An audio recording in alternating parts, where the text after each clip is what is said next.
Bentrovati al nostro consueto spazio dedicato alla salute, in particolare agli specialisti dell'ULSS 2 Marca Trevigiana. Parliamo quest'oggi di malattie croniche respiratorie ostruttive e delle patologie associate, in particolare di asma e di broncopneumopatia e della relazione che possono avere queste patologie con le allergie respiratorie stagionali e con le apnee del sonno. Vi presento subito i miei ospiti. In studio con me il dottor Francesco Menzella, direttore dell'unità operativa complessa di pneumologia all'ospedale di Montebelluna e all'ospedale di Castelfranco Veneto. Ben trovato, dottore. Do il benvenuto anche al dottor Andrea Ballarin, vice direttore della stessa unità operativa complessa di pneumologia. Buongiorno, dottore. Ricordo ai nostri telespettatori da casa che siamo rigorosamente in diretta e dunque aspettiamo le vostre domande, le curiosità da porre al dottor Menzella e al dottor Ballarin. 0422 1628 332 il numero per telefonarci. Parto da lei, dottor Menzella. Abbiamo detto che il tema di oggi è un tema molto vasto, è quello delle malattie croniche respiratorie ostruttive. Che cosa si intende? Iniziamo facendo proprio una panoramica insieme. Sì, è un punto di partenza estremamente importante perché si tratta di patologie molto diffuse, conosciute credo dalla gran parte dei cittadini in qualche modo. Sono delle patologie che, come dice il nome stesso, la definizione, comporta una ostruzione delle vie aeree. Questa ostruzione da che cosa è determinata? Fondamentalmente da uno stato infiammatorio cronico che può avere varie cause. Tant'è che negli ultimi 15 anni gran parte delle ricerche in questo ambito si sono basate proprio nel capire in modo approfondito quali sono i meccanismi di questa infiammazione cronica, trovare dei trattamenti mirati e cercare delle soluzioni che permettano poi una risposta clinica per il paziente che sia soddisfacente, che porti poi a un miglioramento del controllo di queste patologie, che come abbiamo detto sono l'asma e la BPCO, quindi la broncopneumopatia cronica ostruttiva, e che quindi facciano sì che questi pazienti vivano meglio, vivano più a lungo e con meno incidenza di effetti collaterali anche da alcuni farmaci. Ricordo per esempio i cortisonici, che spesso sono o erano più che altro nel passato necessari per controllare queste forme a volte anche parecchio impegnative dal punto di vista clinico, e che con questi nuovi trattamenti, magari dei quali parliamo dopo, si riesce a evitare di arrivare a questo punto fondamentalmente. A livello di incidenza e prevalenza nella popolazione generale sono, come dicevo, molto comuni perché riguardano, per quanto riguarda l'asma, il 5% della popolazione generale italiana. Questo comunque è un dato che riguarda la popolazione del mondo occidentale in generale, con un trend di crescita che si è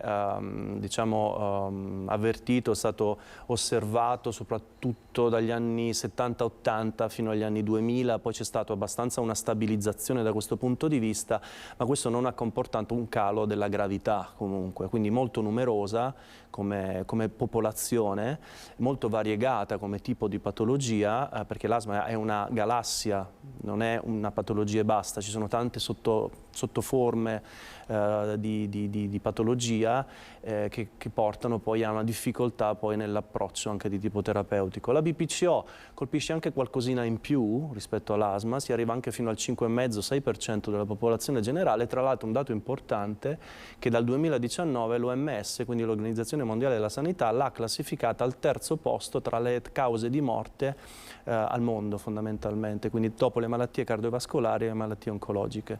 Quindi è una patologia che già con questo dato ci fa capire come sia estremamente impattante sulla popolazione, molto diffusa e a volte anche grave, quindi è necessaria la prevenzione fondamentalmente. Certo.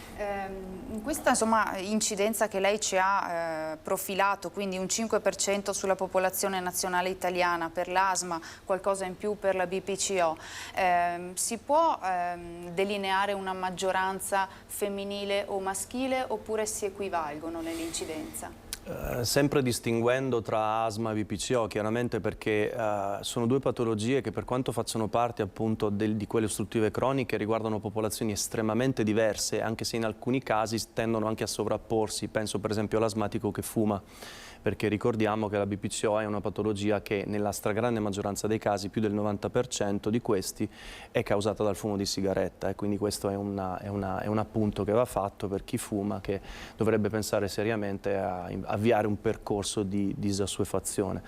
Quindi essendo popolazioni diverse, i BPCO più avanti con l'età, più che altro fumatori o al massimo esposti a patologie di tipo professionale, mentre gli asmatici molto più giovani che hanno il fumo come minima parte del problema, ma principalmente quella infiammazione che citavo prima, che può essere allergica, non allergica, eosinofilica, ha tanti nomi diversi perché poi gli attori che intervengono in questi processi sono variegati e numerosi.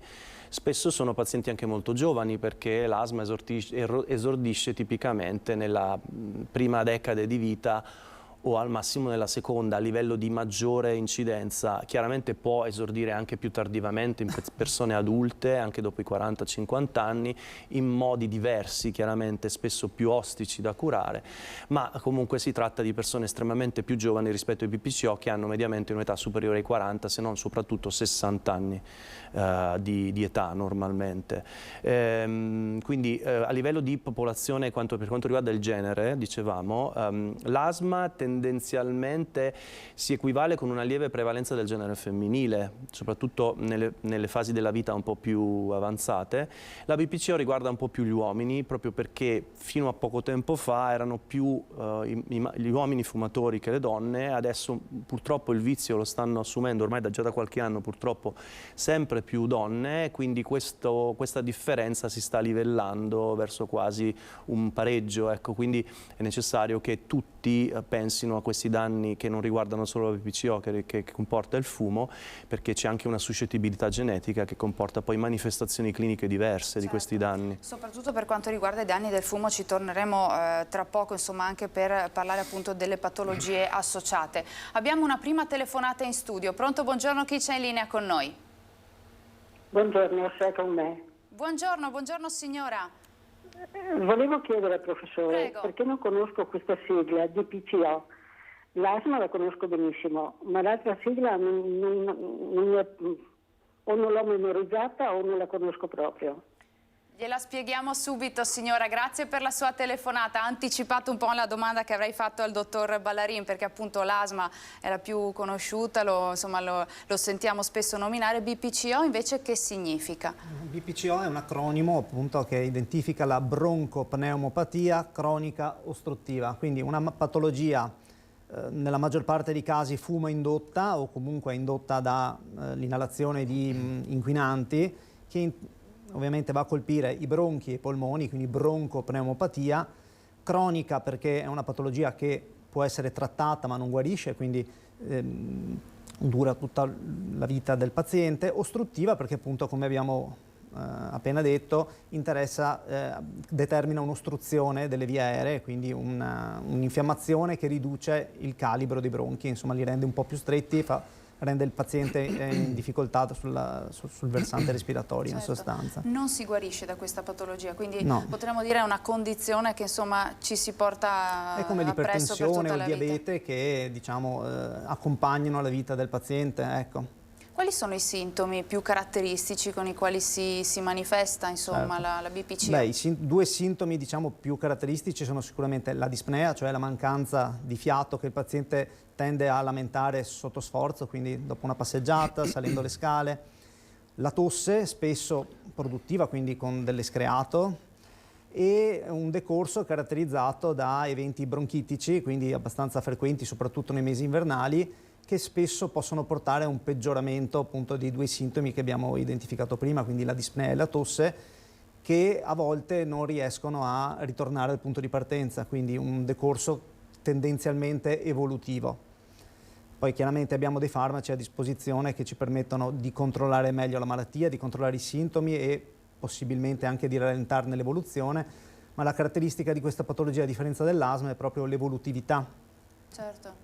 Senta dottore, abbiamo detto che è molto frequente nella popolazione, soprattutto appunto nella popolazione insomma, un po' più matura, diciamo così. Quindi insomma sintomi che abbiamo descritto che sono anche insomma, alquanto invalidanti nella vita di tutti i giorni, insomma, no? E che insomma, rendono la qualità della vita davvero complessa. Sì, chiaramente sono pazienti che hanno una qualità di vita sicuramente alterata dalla presenza di questa patologia. I farmaci che abbiamo a disposizione, che sono farmaci inalatori, riescono solo in parte a rallentare sia il decorso che a migliorare la qualità di vita, ma è dalla prevenzione, direi, che si deve partire per cercare di migliorare la qualità di questi pazienti, cioè cercare di farli smettere di fumare il prima possibile. Certo. Diciamo che l'intervento terapeutico più efficace ad oggi è smettere di fumare, quindi il nostro lavoro è anche quello di convincere questi pazienti all'esordio a smettere subito. Smettere in tarda età ha un significato relativo, smettere a 50, 55, 60 anni può portare a una stabilizzazione del quadro, a non peggiorare ulteriormente, ad avere una qualità di vita accettabile sino all'età più anziana, insomma. Certo. Altrimenti... Perché poi chiaramente, insomma, se si continua a fumare, quindi a mettere in pratica quei vizi negativi, diciamo così, sì. purtroppo peggiora, è destinata a peggiorare. Quando dico evolutiva significa che il paziente, ovviamente, se continua nel suo vizio, chiamiamolo così, o non segue i consigli del medico, non assume una terapia adeguata, può arrivare a dover assumere un'ossigenoterapia continuativa e quindi chiaramente la sua vita è fortemente influenzata dalla presenza di questa patologia. Come si fa la diagnosi? Beh, sia per l'asma che per la BPCO ovviamente c'è un sospetto clinico, quindi dei sintomi, un'anamnesi, il medico fa delle domande, si raccoglie appunto la sintomatologia lamentata dal paziente. L'esame cardine è la spirometria, che è un esame semplice ma che va fatto nel giusto contesto, diciamo, da personale qualificato e addestrato ad eseguire questo esame. In sostanza si tratta di soffiare attraverso un boccaglio all'interno di un macchinario che è in grado di misurare i volumi e i flussi di aria che attraversano il nostro apparato respiratorio, e dall'analisi appunto di questi parametri siamo in grado di determinare se il paziente ha le caratteristiche per essere appunto inquadrato come BPCO o asmatico. Certo. Dottor Menzella, abbiamo detto appunto che la BPCO colpisce in particolar modo le persone un po' più avanti con l'età. L'asma invece ha anche molti bambini e molti adolescenti, c'è una fetta importante appunto di popolazione più giovane che è affetta da asma. Sì, è vero, perché l'asma, soprattutto la forma allergica dell'asma, fa parte di un fenomeno che colpisce soprattutto i bambini in età scolare, prescolare, comunque la fascia fino all'adolescenza, diciamo, comunque fino alla seconda decade, che è quel fenomeno che viene definito da tanti anni marcia allergica, cioè questi bambini esordiscono in età molto precoce con una forma di allergia magari delle alte vie aeree, quindi la rinite allergica, piuttosto che una dermatite atopica, che è una dermatite che si va a localizzare alle pieghe dei gomiti, del ginocchio, piuttosto che al viso, che cambia poi come posizione a seconda dell'età del paziente, e poi progressivamente peggiora perché in molti pazienti si abbassa a livello di vie respiratorie e arriva fino ai bronchi, e quindi questi bambini, che poi magari crescendo diventano adolescenti e poi giovani adulti, hanno questa progressione dell'atopia. L'atopia è la definizione tecnica di chi è predisposto a sviluppare allergia, che viene dal greco, che sarebbe reazione fuori posto, tradotto in italiano in modo molto semplice, quindi una reazione immunitaria verso una sostanza esterna che sarebbe l'allergene, penso ai pollini, agli acari della polvere o altri ancora, che scatena quindi questa risposta immunitaria nelle nostre vie respiratorie o sulla cute, come dicevo, che porta quindi alle manifestazioni cliniche. Parlando di asma, chiaramente sono il broncospasmo, il fischio, la fatica a respirare, il senso di costrizione al petto, i risvegli notturni, insomma una serie di fenomeni molto impegnativi dal punto di vista della percezione di chi ne è affetto, chiaramente, che, come dicevo prima, citavo, comportano un netto peggioramento della loro qualità della vita e comportano la necessità di un intervento terapeutico e prima ancora diagnostico il più precoce possibile. Certo. E quindi qui potremmo dire tante cose comunque. Certo. Un'altra telefonata in studio. Pronto, buongiorno, chi c'è in linea con noi? Pronto, buongiorno? Parliamo con qualcuno? C'è qualcuno in linea? Sentiamo un ritorno, ma forse non c'è nessuno. Vediamo se riusciamo a recuperare la telefonata. Torniamo alla qualità di vita, dottore, perché soprattutto mi immagino per un giovane, un adolescente che convive con questa sintomatologia molto importante dell'asma, la qualità di vita naturalmente si deteriora, no? Tende a deteriorarsi. Molte persone, quando appunto iniziano a manifestare questi sintomi, iniziano a sentirsi quasi come, diciamo, inferiori rispetto ai loro coetanei, perché non riescono a fare attività sportiva, perché hanno queste riacutizzazioni che li portano spesso in ospedale, soprattutto quelli che hanno forme più instabili chiaramente. Ma va detto che al giorno d'oggi, per fortuna, l'asma non è più una condizione che comporta delle limitazioni. Penso allo sport, che è molto importante per tutti noi, ma soprattutto per chi sta crescendo in una fase evolutiva, perché serve a socializzare, ma serve anche a strutturare comunque un corpo che sia il più possibile robusto e solido anche in età adulta. Quindi lo sport è importante, e soprattutto in queste fasi l'asma, se ben curata, non è mai un limite, o quasi mai un limite, appunto a condizione che ci sia una diagnosi, una terapia corretta, e poi che ci sia un'aderenza alle indicazioni dello specialista, che spesso manca purtroppo negli asmatici. Questo è un grande problema, perché molti asmatici tendono poi a dimenticare, per così dire, la terapia quando magari stanno un po' meglio, e per fortuna succede spesso, e iniziano a prendere la terapia magari solo al bisogno. Questo poi con il tempo è un fattore di rischio per riacutizzazioni e peggioramento della funzionalità respiratoria. Senta, un giovane asmatico può comunque, per esempio, fare sport, visto che l'ha citato lei, e con quali accorgimenti? Soprattutto insomma, anche per se stesso, ma poi anche per i genitori, perché chiaramente insomma, un po' di preoccupazione c'è, no? Allora, un giovane asmatico deve fare sport. Come dicevo prima, l'asma non deve essere percepita come una limitazione, perché non lo è, però deve essere ben curato e ben seguito. Ricordo che molti atleti professionisti di elite, anche di discipline olimpioniche piuttosto che il calcio, il ciclismo, sono asmatici, proprio perché, essendo una patologia molto diffusa, colpisce anche atleti.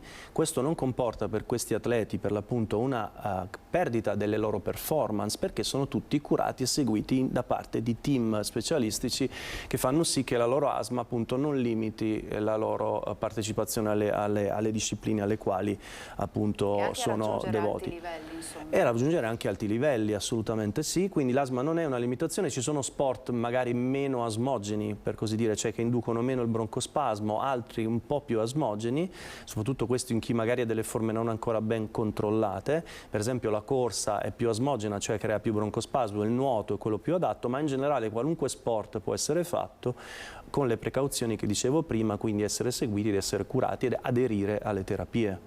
Quindi lo sport assolutamente sì. In ogni caso. Altra telefonata in studio. Pronto, buongiorno, chi c'è in linea con noi? Buongiorno, sono Patrizia Marangoni. Buongiorno, buongiorno, ci dica pure. Buongiorno, io avevo bisogno, in parte sta già rispondendo il dottore a quello che io volevo chiedere. Chieda pure, La chieda pure, questione, signora. dottore, mi scusi, è che io ho un nipote di 16 anni, non si sa se è cominciata prima la bronchite oppure ci si è associata l'asma. Il discorso è che questo figliolo è spesso in uno stato di poca respirazione, affaticamento e disappetenza, e ne consegue una situazione anche psicologica. Lui era una buona persona per lo sport dello sci, ma c'è chi ci dice che è meglio evitarglielo, c'è chi dice no, lasciateglielo fare. Insomma, come ci dobbiamo comportare? Sono una nonna in ansia, è tutto qui. Grazie signora per la sua telefonata. Adesso insomma, il dottore le dà qualche indicazione, qualche consiglio. Prego, dottore. Allora, la signora ha parlato di bronchite e asma. In realtà a 16 anni bronchite e asma, cioè, manifestano dei sintomi che sono praticamente la stessa cosa. Cioè, l'asma si riacutizza ed è come se fosse una bronchite fondamentalmente, ma questo probabilmente, non conoscendo nel dettaglio il quadro clinico del ragazzo, è un paziente con un asma, chiaramente da definire nello specifico che tipo di asma è. Si chiamano fenotipi le differenze di asma, cioè le manifestazioni cliniche infiammatorie che ci portano poi a scegliere le terapie. Quindi bisogna capire che fenotipo di asma è e cercare di curarlo al meglio, però sicuramente lo sport non è indicato nel momento in cui l'asma non è controllata, quindi ha una bronchite in atto, ha un broncospasmo in atto per essere più precisi, e che diventa cronico poi se non viene curata bene. Ma nel momento in cui noi gli indichiamo delle terapie adeguate al suo livello di gravità e al suo tipo di asma, lui può tornare a fare lo sci e tutti gli sport che vuole, come dicevo prima, quindi non è un discorso c'è chi dice una cosa, c'è chi ne dice un'altra, ci sono delle evidenze scientifiche. Al giorno d'oggi la medicina moderna è basata su quella che si chiama EBM, cioè medicina basata sulle evidenze e non sul secondo me o il secondo di qualcun altro, quindi noi abbiamo delle evidenze fatte da studi rigorosi su grandi casistiche di questi pazienti che ci dicono come comportarci, ci sono delle linee guida, quindi abbiamo dei criteri molto precisi che ci aiutano a indirizzare il trattamento. È chiaro che poi interviene anche l'esperienza clinica di ognuno, la competenza, non tutti chiaramente possono fare tutto allo stesso livello, ognuno di noi ha un campo in cui approfondisce le proprie competenze, però un ragazzo di 16 anni deve essere assolutamente indirizzato a un centro che segua l'asma in modo adeguato al tipo di paziente, deve essere curato e poi può riprendere tranquillamente a fare tutti gli sport che vuole, compreso lo sci. Ogni caso comunque va trattato, dice lei, e segue il suo percorso, no? Ogni caso, soprattutto se è un asma persistente, perché ci sono anche forme di asma cosiddette intermittenti che vanno e che vengono, molto lievi, o forme di asma stagionali, penso all'asma da graminacee, quindi tipicamente solo primaverile, però molte forme di asma sono persistenti, cioè sono croniche, ci sono tutto il tempo, tutta la vita del paziente, quindi queste forme devono essere curate in modo continuativo, fondamentalmente con una terapia abituale che deve essere presa in modo adeguato, cioè in modo molto stringente, che segua le indicazioni dello specialista. Certo. Senta, ma tra le cause, facendo un passo indietro, possono esserci anche fattori ambientali? C'è una sorta di predisposizione genetica per cui se il genitore o il nonno è stato asmatico è più probabile che il figlio lo sia, lo diventi? Sì, la genetica dell'asma è un argomento molto dibattuto da tanti anni, tutti gli studi, le discussioni non hanno portato a un consenso condiviso da parte di chi si occupa di questa patologia. Sicuramente c'è una componente ereditaria che riguarda sia la componente allergica topica, che è in media un 25-30% per genitore, quindi un bambino che ha un genitore allergico potrà avere circa il 30% che si somma con l'altro genitore, se sono entrambi, di diventare allergico. Se non è un'asma allergica, rimane comunque una base individuale di suscettibilità a sviluppare l'asma, che però è una suscettibilità che può cambiare anche in base all'ambiente in cui si vive, in cui si cresce. Per esempio un ambiente molto inquinato può portare più facilmente all'insorgenza di malattie respiratorie croniche, compresa l'asma, perché l'inquinamento, tutte le componenti che sono tantissime dell'inquinamento possono indurre un danno a livello delle vie respiratorie della mucosa che accentua, autoalimenta questa infiammazione o la innesca addirittura, e poi può innescare addirittura la produzione di anticorpi che portano poi all'allergia stessa, quindi queste persone sono ancora più allergiche. Ci possono essere le infezioni che innescano l'asma, i virus, i batteri, soprattutto i primi, soprattutto nei bambini allergici. I virus per esempio sono un fattore di innesco di una crisi d'asma, quindi l'ambiente interviene, assolutamente sì, insieme alla componente della suscettibilità individuale genetica. Certo. Vale lo stesso, dottor Ballari, anche per la BPCO, quindi per la broncopneumopatia? Ma lì è meno, chiaramente la parte genetica è un po' meno presente, direi, nel senso che appunto stiamo parlando di una patologia indotta da inalazione di inquinanti, per cui è chiaro che vivendo in un ambiente sano le possibilità di sviluppare questo tipo di patologia sono irrisorie, insomma. Ci sono dei fattori genetici, ma sono di cluster di patologia molto molto rara. Siamo in grado di identificarli quando, soprattutto in pazienti che hanno un esordio di malattia in età giovanile, quindi prima dei 50 anni, quindi ci pone il sospetto e siamo in grado di identificare questi rari casi di componente genetica. Ma diciamo che nella stragrande maggioranza dei casi c'è sempre una componente di esposizione su base lavorativa, personale, in particolare il fumo di sigarette centrale, insomma. Cioè cause, insomma, dipendenti diciamo dall'ambiente e non dal soggetto stesso, quindi dalla sua genetica, ecco. Certo. Tornando all'asma, dottor Menzella, che cosa lei insomma, ha parlato di ciò che scatena una crisi d'asma? Che cosa accade appunto durante un attacco? Che cosa lo scatena?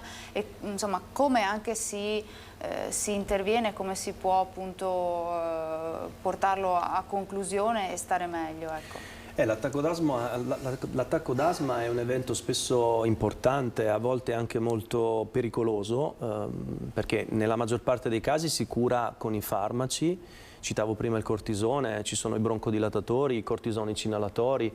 In alcuni casi, nelle forme più gravi, porta il paziente a accessi urgenti in ospedali o a visite specialistiche o pronto soccorso. Purtroppo ricordo che nel mondo ogni anno muoiono circa 250.000 persone per attacchi d'asma, in Italia circa 1 migliaio all'anno, sono spesso persone di età molto giovane, comunque relativamente giovane rispetto alle morti generali, e sono nell'80% dei casi, cito comunque studi di letteratura, non impressioni come dicevo prima, nell'80% dei casi potrebbero essere o avrebbero potuto essere morti evitabili, perché questi eventi accadono perché quasi sempre succedono in pazienti non con forme di asma grave, già trattata e già nota, ma con forme di asma sottovalutata, curata in modo non adeguato o in modo non costante. In questi casi purtroppo la riacutizzazione dietro l'angolo, come dicevo, per fortuna non è per fare terrorismo, ci mancherebbe altro, nella stragrande maggioranza dei casi si risolve con una terapia, però la terapia poi comporta a lungo termine dei danni, perché si perde funzione respiratoria, si necessita l'assunzione di cortisonici sistemici che a lungo termine essi stessi possono dare effetti collaterali. Quindi l'invito è di fare attenzione, curarsi al meglio possibile e non sottovalutare i sintomi di una patologia all'esordio, che come dicevo prima i sintomi possono essere l'ostruzione al petto, il broncospasmo, il sibilo, il respiro sibilante, fischiante, la tosse secca, sono dei risvegli notturni frequenti per fame d'aria, che non deve essere chiaramente confusa con l'ansia, perché a volte va messa in diagnosi differenziale, però i sintomi sono spesso anche facilmente distinguibili.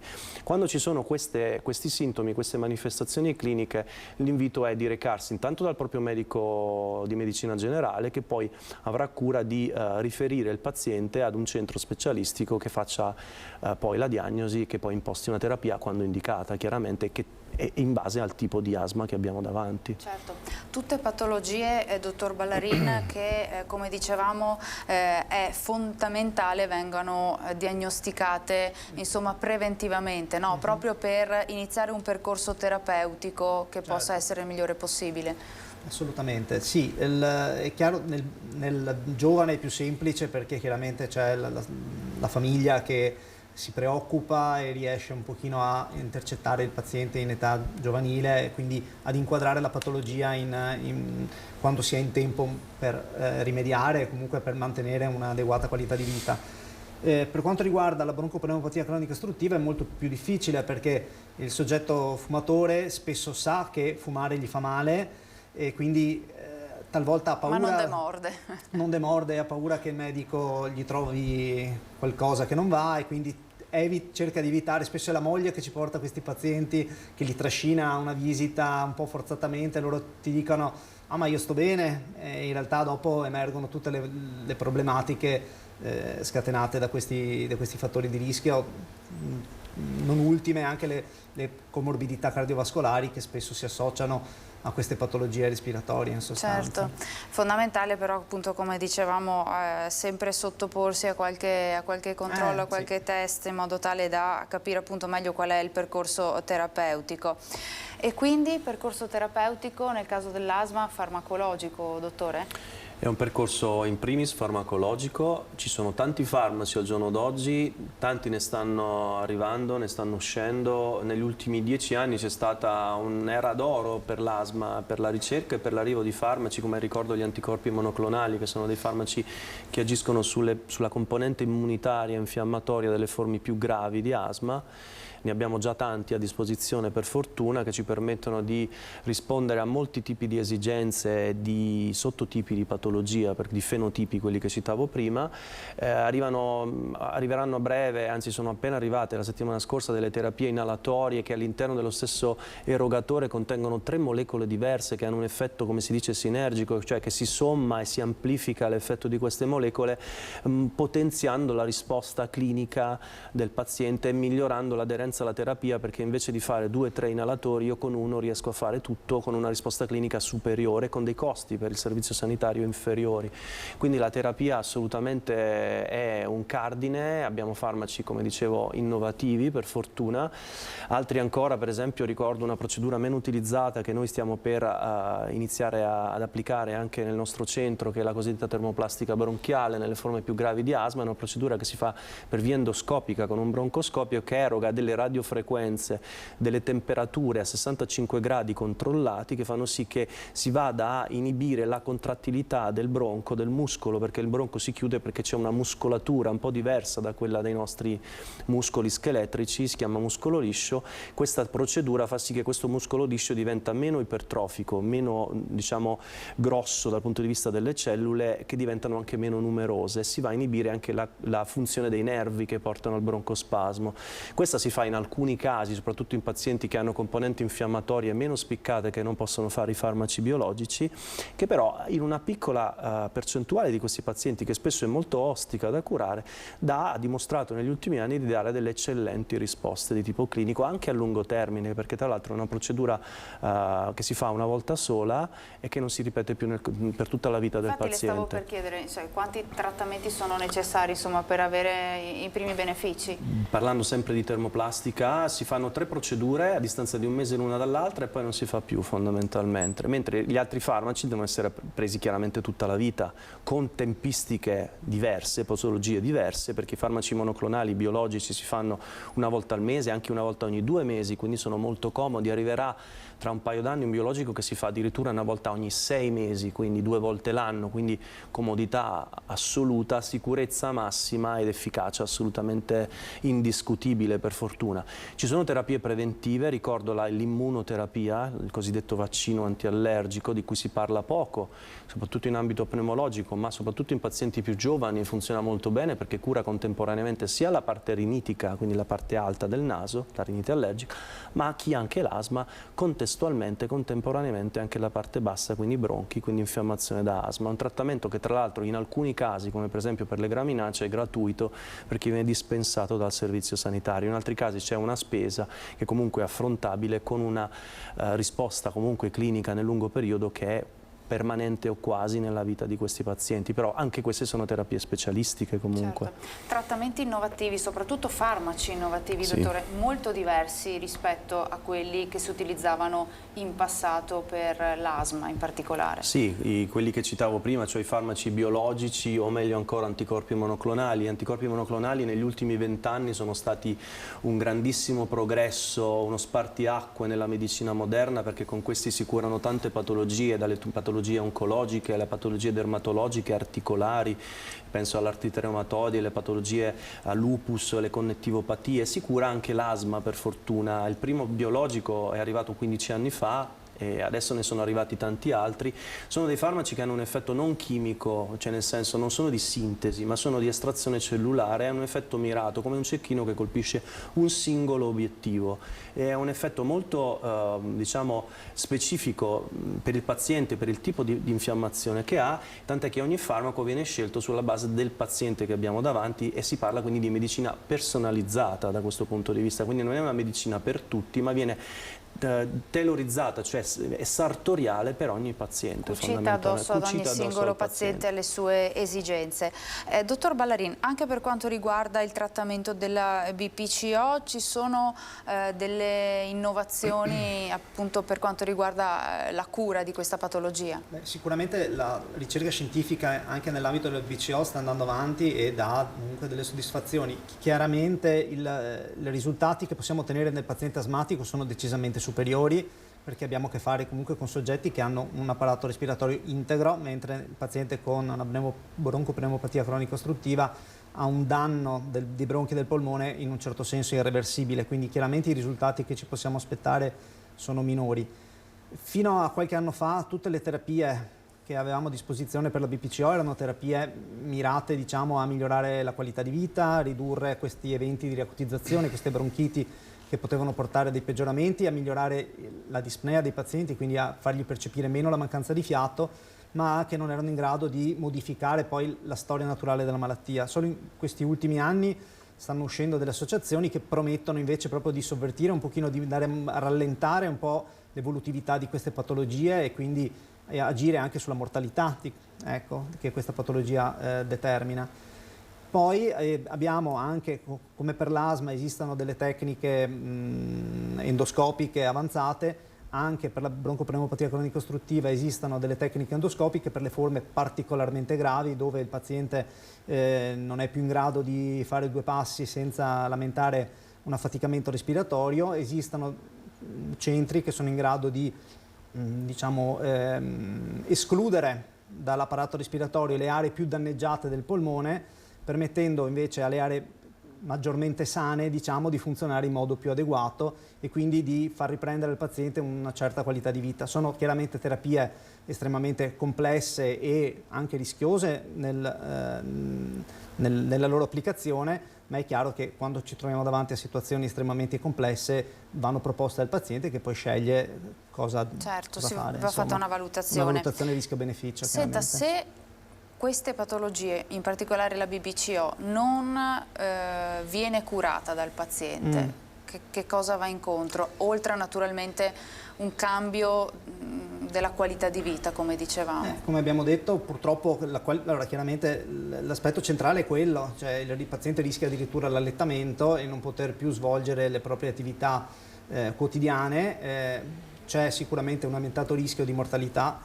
Per fortuna abbiamo a disposizione dei trattamenti che ci permettono di rallentare, diciamo, di arrivare il più tardi possibile a questa condizione. Poi ribadisco che, perché rimane l'aspetto centrale nel trattamento come intervento terapeutico più centrale per la broncopneumopatia cronica ostruttiva, è quello di convincere il paziente a smettere di fumare. Se non si arriva a questo, è il punto focale. È il punto focale. Anche i trattamenti rendono meno, diciamo, quindi i risultati che possiamo ottenere sono meno validi in sostanza. Certo. Quindi bisogna concentrarsi su quello come evento centrale per poi seguire il paziente negli anni e cercare di migliorarne il più possibile la qualità di vita. Certo, lo stesso vale per l'asma, cioè va trattata, va seguita e la terapia, appunto, come dicevamo, va cucita addosso al paziente, ad essere una terapia mirata e seguita minuziosamente, no? Perché spesso anche i vostri colleghi che appunto vengono in trasmissione qui da noi ci dicono che molte volte i pazienti, insomma, si fanno un po' la terapia da soli, che questo è un aspetto che non va assolutamente bene. Sì, nell'ambito delle malattie respiratorie croniche purtroppo c'è la maggiore incidenza, cioè la maggiore numerosità di pazienti che, come dicevamo, fa la terapia un po' a modo suo. Diciamo che l'aderenza terapeutica è un grande problema della medicina moderna, però nell'asma e nella BPCO purtroppo l'aderenza è intorno di chi fa bene la terapia è meno del 15% dei pazienti, quindi un numero estremamente basso. Faccio un paragone, nel diabete o nell'ipertensione l'aderenza è intorno al 60%, che non è ottimale ma è molto più alta rispetto alla nostra. Quindi questo è sicuramente un punto fondamentale da non dimenticare mai, verso il quale noi cerchiamo di sensibilizzare sempre i nostri pazienti, con risultati purtroppo alterni, perché poi ognuno ragiona a modo suo, ma la sensibilizzazione nello spiegare il perché una terapia debba essere presa in modo continuativo è importante farla, perché diciamo, tirare a bordo il paziente nella consapevolezza che un trattamento fatto bene, fatto in modo regolare, gli permetterà di vivere meglio, più a lungo, senza tanti problemi, fare una vita praticamente normale è importante. Non tutti lo capiscono, spesso a volte non abbiamo il tempo materiale di farlo, ma 2 minuti bisogna sempre comunque prenderli. Tra l'altro ricordo che l'asma è una patologia che si associa spesso ad altre patologie, penso per esempio alla poliposi nasale, tanta gente ne soffre perché colpisce il 10% della popolazione, quindi addirittura il doppio dell'asma, e si associa nella metà dei casi all'asma. Questa patologia impatta tantissimo sul controllo dell'asma e peggiora grandemente la qualità della vita. Questi farmaci che citavo prima, gli anticorpi monoclonali, in alcuni casi riescono a controllare bene entrambe le condizioni, quindi a maggior ragione curare bene queste patologie in modo continuativo permette di risolvere tanti problemi in uno, fondamentalmente, quindi è quasi una quadratura del cerchio. Quindi l'invito è di seguire sempre le indicazioni del medico, dello specialista, ma anche del proprio medico di medicina generale, e farsi seguire in centri specialistici comunque. Certo, ha fatto bene a dirlo, perché insomma è un aspetto veramente centrale questo. Noi ci fermiamo per una piccola breve pausa di pubblicità, torniamo tra pochi minuti, rimanete con noi.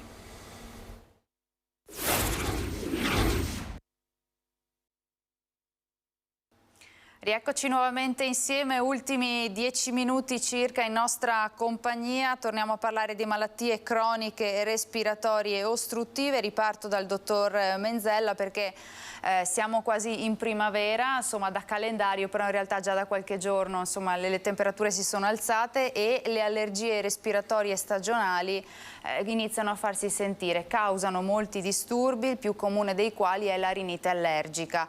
Ci sono, dottore, dei trattamenti che che possano davvero migliorare le condizioni che l'allergia stagionale fa comparire? Sì, le temperature si sono alzate, tranne oggi che piove, perché questo è importante come inciso, perché la pioggia aiuta a far circolare meno pollini, quindi delle primavere molto ventose e soleggiate comportano dei sintomi maggiori, quindi quando piove l'allergico tipicamente sta meglio, perché i pollini vengono abbattuti al suolo, perché i pollini vengono trasportati appunto dal vento. Di conseguenza, quando arrivano le belle giornate, iniziano a muoversi i famosi piumini, che poi in realtà sono dei vettori che trasportano al loro interno i pollini, che sono quelli di interesse clinico, che sono grandi micron, quindi si vedono al microscopio, non li vediamo a occhio nudo, e sono talmente piccoli che finiscono nelle vie respiratorie. Queste sostanze quindi vengono riconosciute appunto come estranee dal nostro sistema immunitario, come dicevo prima, questi allergeni respiratori, che sono di tanti generi diversi, e comportano una reazione immunitaria infiammatoria che porta al raffreddore allergico, alla congiuntivite allergica, quindi quella che si chiama oculorinite o rinocongiuntivite allergica, alle tracheiti, faringiti, alla forma poi più grave appunto che è l'asma bronchiale, che si può associare alle riniti, alle malattie respiratorie alte allergiche. Spesso le due cose vanno insieme, si complicano l'una con l'altra, e quindi bisogna curare l'una per far sì che anche l'altra sia clinicamente il più possibile sotto controllo. Abbiamo delle terapie che vanno distinte tra le forme respiratorie alte, quindi la rinite, e le forme respiratorie basse, quindi l'asma, non dimenticando anche la poliposi nasale che citavo prima, che riguarda invece la formazione di grosse escrescenze nelle vie respiratorie, nei seni paranasali, arrivano addirittura fino nel naso, e queste sono una conseguenza o di un'infiammazione allergica o di altro genere, ma comunque si correla molto bene con questo tipo di problematiche. Quindi vanno curate le patologie alte del naso, dei seni paranasali, con antistaminici, spray cortisonici e altri farmaci ancora, tra cui quelli che citavo prima, gli anticorpi monoclonali. Le forme basse, l'asma, abbiamo citato le terapie inalatorie, gli anticorpi monoclonali, quindi i farmaci biologici, la termoplastica, oppure appunto la prevenzione, che può essere comportamentale, quindi evitare di uscire nelle ore centrali della giornata quando ci sono molti pollini, cercare di non fare sport in quelle ore, perché l'iperventilazione comporta maggiore inalazione, quindi può portare a qualche piccola crisi respiratoria, comunque maggiori sintomi, anche banalmente solo rinitici o congiuntivitici. Quindi piccole norme di buon senso che si associano poi alla terapia. La prevenzione, citavo l'immunoterapia, il vaccino antiallergico, che è molto importante, ma che non va mai iniziato durante la stagione, va iniziato prima, nel corso dell'inverno. Si fa di solito per 3 anni consecutivi e comporta nell'80% dei casi un miglioramento molto significativo dei sintomi di queste allergie respiratorie, che riguardano sia appunto la rinite che l'asma, a condizione che il trattamento venga fatto in modo costante. E qui torniamo sempre al tema dell'aderenza, anche perché queste sono terapie costose su prescrizione specialistica, ma che anche in pazienti molto giovani, perché si possono prescrivere anche in bimbi dai 5 anni di età in su, permettono che la vita poi successiva di questi pazienti cambi drasticamente quando saranno adulti, anche perché il beneficio, fatti i 3 anni di trattamento, è pressoché permanente, quindi cambia completamente la risposta immunitaria, la risposta allergica, quindi la sintomatologia di queste persone che saranno degli adulti sarà molto meno grave rispetto a chi magari non ha seguito questo tipo di percorso. Quindi ci sono queste armi che dovremmo sfruttare, secondo me. Le rivolgo una domanda che ci è arrivata attraverso i social. Penso sia una mamma che dice che ha il figlio di 10 anni che proprio in questo periodo primaverile ha secrezioni nasali, starnuti e sensazione di naso chiuso. Ci chiede come si fa a sapere se è davvero allergia oppure qualcos'altro, insomma. Ci sono dei test?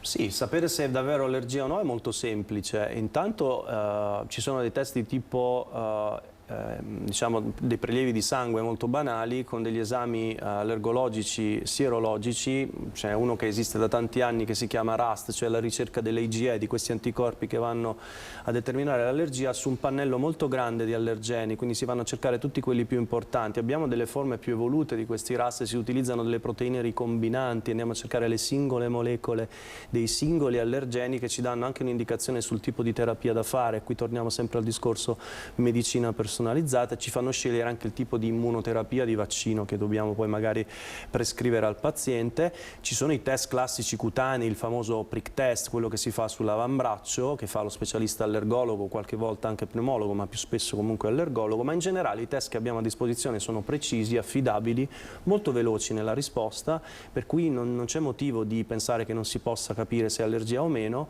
L'invito è chiaramente, come abbiamo detto anche prima, di recarsi in un centro, prenotare una visita o farsi richiedere il RAS dal proprio medico di base e vedere se c'è l'allergia. Poi se c'è ostruzione nasale, l'altro invito è anche di andare da uno specialista otorinolaringoiatra per andare a vedere in che condizioni è questo naso, quindi sia dal punto di vista, come dicevamo, delle cause, quindi l'allergia o no, sia dal punto di vista clinico della possibile ostruzione e quindi del tipo di approccio che poi dovremmo avere come terapia. Certo, ma insomma anche in questo caso l'importanza di arrivare ad una diagnosi, no? Abbiamo una telefonata in studio. Pronto, buongiorno, chi c'è in linea con noi? Buongiorno a lei, sono Carlo da Padova. Buongiorno Carlo, chieda pure. Niente, volevo chiedere ai professori che sono lì da voi in trasmissione se attualmente esiste, io sono praticamente la notte respiro male e quindi ho la sensazione di non respirare, quindi la sensazione di soffocare e quindi soffro di apnee notturne. Capire se attualmente, oltre che la mascherina con l'ossigeno, adesso mi sfugge il nome tecnico del prodotto, se c'è un sistema più rapido, quindi un intervento da fare per risolvere questo problema. Premetto che sono anche un po' asmatico. Ok, grazie Carlo per la sua domanda. Chi vuole rispondere? Risponde lei, visto che ha introdotto anche il tema delle apnee notturne che insomma è relazionato al tema. Allora, certamente il trattamento che accennava il signore al telefono è la CPAP, evidentemente, che gli è stata proposta e che evidentemente ha provato e non tollera. Esistono tutta una serie di terapie alternative alla CPAP che possono essere valutate caso per caso, esistono dei bite che possono essere creati su misura per il paziente, esistono dei dispositivi che noi chiamiamo posturali, a volte il paziente ha l'apnea del sonno solo quando dorme per esempio a pancia in su e non quando dorme di lato, quindi esistono dei dispositivi che inducono al paziente a dormire in posizione laterale ed esistono anche degli interventi otorinolaringoiatrici, quindi degli interventi chirurgici, se il paziente è predisposto da questo punto di vista, che possono correggere la predisposizione a sviluppare l'apnea del sonno. È chiaro che, come per altre patologie, questo tipo di interventi vanno personalizzati sul singolo paziente e bisogna capire le caratteristiche che hanno queste apnee, quando si sviluppano, con che frequenza, e quindi ogni paziente, diciamo, ha un'indicazione precisa all'utilizzo di uno di questi trattamenti, quindi bisogna vedere caso per caso. Ma certo, oltre alla CPAP esistono tutta una serie di interventi che possono essere valutati.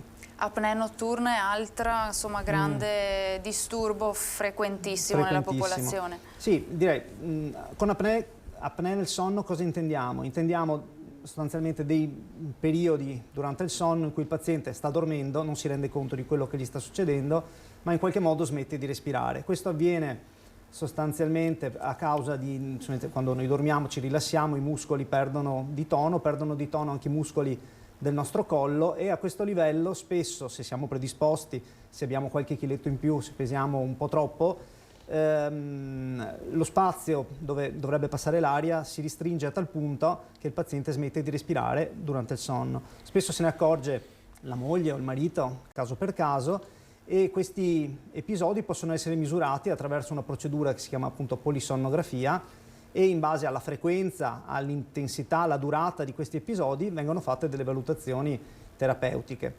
Perché vengono fatte queste valutazioni terapeutiche? Perché si è visto che più sono frequenti, più sono di durata maggiore, estesa, di se certo. estesa, questi eventi possono avere delle implicazioni sotto tanti punti di vista. Nell'asmatico, per esempio, si è osservato che avere dell'apnea del sonno implica anche un più difficile controllo dei sintomi dell'asma, quindi il trattamento dell'apnea del sonno coadiuva il trattamento dell'asma. Nei pazienti cardiopatici o comunque predisposti, ipertesi, cardiopatici, l'avere l'apnea del sonno inevitabilmente determina una prognosi peggiore, quindi è, diciamo, un argomento centrale, perché condivide sia con le patologie dell'apparato respiratorio sia con la patologia dell'apparato cardiovascolare un fattore di rischio che, se corretto, può Certo. migliorare la prognosi dei pazienti. Quindi potremmo chiudere così, dottore: regolazione del peso mi sembra fondamentale. Ecco, in realtà un po' per tutte, insomma, le patologie, per una buona salute, e per chiaramente smettere di fumare, poi è un altro aspetto fondamentale. Certo. Gli stili di vita, perché noi spesso curiamo gli stili di vita. Chiaramente non è meno il caso dell'asma, della PPCO sicuramente, le apnee del sonno anche. Gli stili di vita coinvolgono moltissimo la nostra salute, accorciano la nostra vita, ci complicano il nostro percorso perché ci rendono più fragili, quindi smettere di fumare, calare di peso, mangiare in modo più sano, bere meno, muoversi di più è fondamentale appunto per stare meglio tutti, Certo. non soltanto dal punto di vista respiratorio ma anche metabolico, articolare e così via. Quindi sì, bisogna sensibilizzare molto da questo punto di vista tutta la popolazione. Sembrano banalità, ma sono aspetti fondamentali che spesso ci dimentichiamo, ecco, di seguire e Certo. di mettere in pratica. Siamo in chiusura. Io ringrazio il dottor Francesco Menzella, direttore dell'unità operativa complessa di pneumologia all'ospedale di Montebellune di Castelfranco Veneto. Grazie dottore. Grazie. Ringrazio anche il dottor Andrea Ballarin, vice direttore della stessa unità operativa complessa. Grazie dottore. Grazie anche a voi per averci seguito ed essere intervenuti con le vostre domande. Io vi do appuntamento alla prossima puntata. Arrivederci.